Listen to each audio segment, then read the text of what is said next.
Olá pessoal, tudo bem? Edgar Sangalli do canal Pensou, Programou e dando continuidade na nossa playlist de resolução de exercícios em Java, vamos ao exercício 1190, área direita.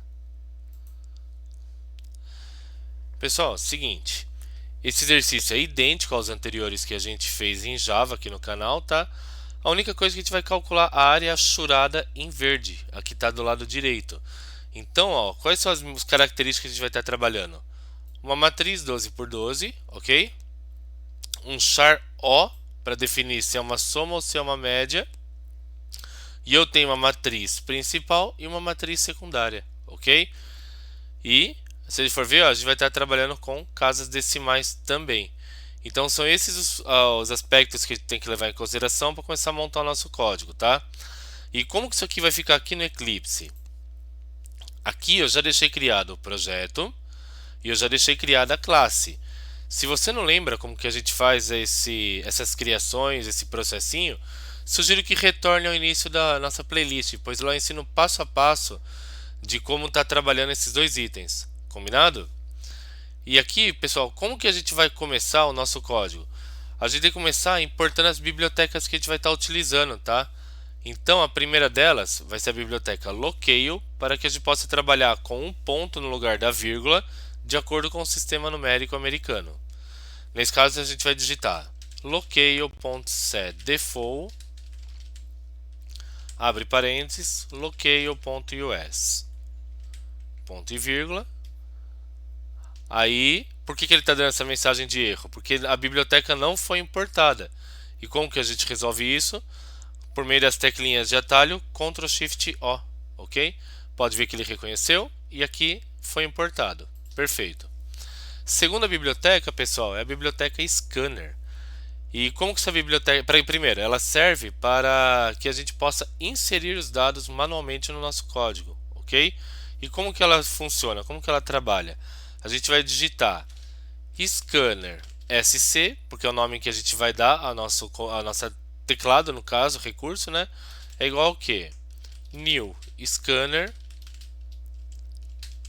entre parênteses, system.in, ponto e vírgula. Aí mais abaixo a gente desabilita o teclado, sc.close, abre e fecha parênteses, ponto e vírgula. Lembrando que tudo isso aqui é por uma boa prática de programação, tá, pessoal? Em seguida, a gente vai começar a declarar as variáveis que a gente vai estar utilizando aqui no nosso código. E a gente vai começar pela variável soma. Então ela é do tipo double, ok? E vai digitar a soma e já vai inicializar ela com 0. É só essa variável? Não, tem mais uma, que é o nosso char. E o nosso char é o O, e ele é igual ao que? sc.next, abre e fecha parênteses, ponto. Aí aqui vai digitar to uppercase para converter a letra em letra maiúscula, ponto. E aqui a gente vai colocar char at, que é a primeira opção, com 0 dentro de parênteses, ok? Essa é a opção para a gente já inserir o char e inicializar ele. Em seguida, o que a gente vai fazer? A gente vai criar a nossa matriz, pessoal. E como que a nossa matriz vai trabalhar? A gente vai digitar assim, ó, double, abre e fecha colchetes, e abre e fecha colchetes, e vai dar o nome de M para ela, ok? E ela é igual ao que? New double, a gente tem que instanciar ela, ok? 12 por 12, ponto e vírgula. Certinho? Então, ó, quais foram os passos que a gente já fez até agora? A gente declarou as variáveis, né? A gente importou as bibliotecas e a gente criou a nossa matriz. Em seguida, a gente vai estar começando a trabalhar com os nossos loops de repetição. Lembrando que para que serve o loop de repetição? Ele serve para ele executar a mesma atividade que a gente definir por um período de tempo, ok? Por uma frequência que a gente definir, ou seja, eu não preciso ficar repetindo o mesmo código várias vezes. Eu com um comando eu determino que ele fique repetindo. E como que isso aqui vai estar funcionando no nosso código? A gente vai digitar for int i igual a 0, ok? Ponto e vírgula. O meu i ele tem que ser menor do que, no caso, m.length, Ou seja, eu quero que o meu i seja menor do que todo o comprimento da matriz e o meu i incremente, ok? Abre jogo de chaves e aqui ele vai repetir esse comando for, só que para o j. E por quê? O i ele serve para as linhas e o j serve para as colunas. Então a gente vai digitar for int j igual a 0, ponto e vírgula. O meu j ele é o que? Menor do que o m, só que agora aqui a gente coloca o vetor i.length. E por que a gente dá esse comando? Para que ele percorra assim, faça o mesmo comando, mas considerando as linhas. A matriz com os vetores linhas inclusos, ok? Ponto e vírgula, j++, ok? E aqui a gente vai inserir novamente as chaves, tá, pessoal? Para a gente digitar o comando de inserção de dados dentro da nossa matriz. E como que esse comando vai ficar? A gente vai dizer que M, a matriz M, no caso, nas linhas I, nos vetores I e J representam as linhas e as colunas, ela vai ser igual ao que? sc.nextDouble. Abre e fecha parênteses, ponto e vírgula. Ou seja, eu estou falando que dentro da matriz que a gente criou, os dados vão ser inseridos manualmente, ok?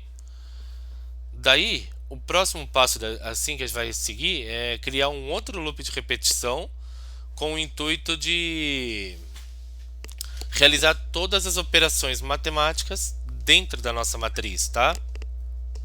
E como que ele vai ficar? A gente vai copiar, no caso essa linha de código do for, esse comando inteiro, tá? A gente vai colar ele logo abaixo, a gente vai mudar a partir daqui, ó, desse matriz ij igual a cNextDouble. A gente vai apagar e criar uma condição para delimitar a área a ser calculada, ou seja, desde que esteja do lado direito. E como que isso aqui vai ficar? Se a gente vai falar que se o meu j ele for maior do que i, ou seja, o que isso quer dizer? Se na minha matriz principal o meu j, que são as colunas, estiverem acima das linhas, em cima da matriz principal, e o meu j ele for maior do que m.length menos i e menos 1, o que o código vai fazer pela gente, né? Eu já vou explicar o que estou fazendo, tá, pessoal? A gente vai falar que a soma, ela vai somar ela mesma com m de i e j. Tá, o que está escrito aqui? Eu estou dizendo que se o meu j ele for maior do que i, que seria a definição da matriz principal, e se o meu j ele estiver abaixo do comprimento total da minha matriz, menos o i e menos 1, ou seja, na minha matriz secundária, o meu j esteja localizado abaixo dela, aí ele vai somar um por um dos itens inseridos. Ou seja, por mais que eu insira os 144 itens, ele só vai somar os que pertencerem a essa condição, acima da matriz principal e abaixo da matriz secundária, ok? Em seguida, a gente vai criar agora a condição para definir se, no caso, nosso caractere, com base nos caracteres, vai ser realizada uma operação de soma ou de média. E como que vai ficar esse comando? A gente vai digitar se no caso, o meu char O ele for igual a m, o que se espera do código? Que a nossa variável soma seja dividida ela mesma por 30, ok? Só isso, pessoal. Aí, por fim, a gente vai digitar o comando de impressão em tela. E como vai ficar esse comando? Eu quero imprimir o que? Apenas o resultado, correto? Então, eu não vou, assim, digitar nenhum comando, nenhum texto, nem nada. E eu já vou formatar ele com uma casa após a vírgula. Então, nesse caso, de uma forma direta, a gente vai digitar system.out.println, ok? E aqui a gente vai dar o comando toString. Desculpa, pessoal, string.format. E para que serve string.format, pessoal? O comando que assim for impresso, aqui a variável que for impressa, ela já saia formatada com a quantidade de casas decimais que a gente deseja, ok? E como que isso aqui vai ficar? Aspas duplas, percentual.1f, ou seja, eu quero que aqui seja impressa apenas uma casa, no caso de formato double, ok? E esse args significa qual a variável que eu quero que essa formatação seja realizada, que no caso seja na variável soma, ok? Ponto e vírgula. Então, pessoal, esse aqui é o código. Aí, conforme eu já mencionei nos vídeos anteriores, o porquê que eu não vou estar testando ele. Que de acordo com o exercício, ó, ele inseriu 144 dados. Aqui eu não consigo saber quais dados ele inseriu. Então, qualquer coisa que eu digite aqui, o resultado vai ser divergente desse, ou seja, iria gerar uma certa confusão, tá? Então, o que a gente vai fazer? Aqui em um local aleatório, eu vou organizar as linhas, Ctrl Shift F, ok? E eu vou salvar o código. E a gente já vai enviar ele para aprovação. Só que antes de eu enviar ele para aprovação, eu vou fazer o pedido que eu sempre faço, tá, pessoal? Para quem ainda não é inscrito, se vocês gostaram do vídeo, eu consegui auxiliar vocês com esse exercício, não pensem duas vezes, se inscrevam aqui no canal e também pressionem o sininho localizado logo abaixo desse vídeo. E dessa maneira, cada vez que eu postar algo novo aqui, vocês vão ser notificados. Legal? E o segundo pedido, ele é assim, para quem não é inscrito e também para quem já é inscrito. Pessoal, não pensem duas vezes. Assentem o dedo no like para que o YouTube entenda que o conteúdo ele é relevante, ele é bacana e compartilhe com mais pessoas. Legal? Então, ó, o que a gente vai fazer? A gente vai copiar todo esse código aqui, Ctrl C. A gente vai vir aqui no site e vai colar ele aqui, ó. Certinho? E envia para aprovação.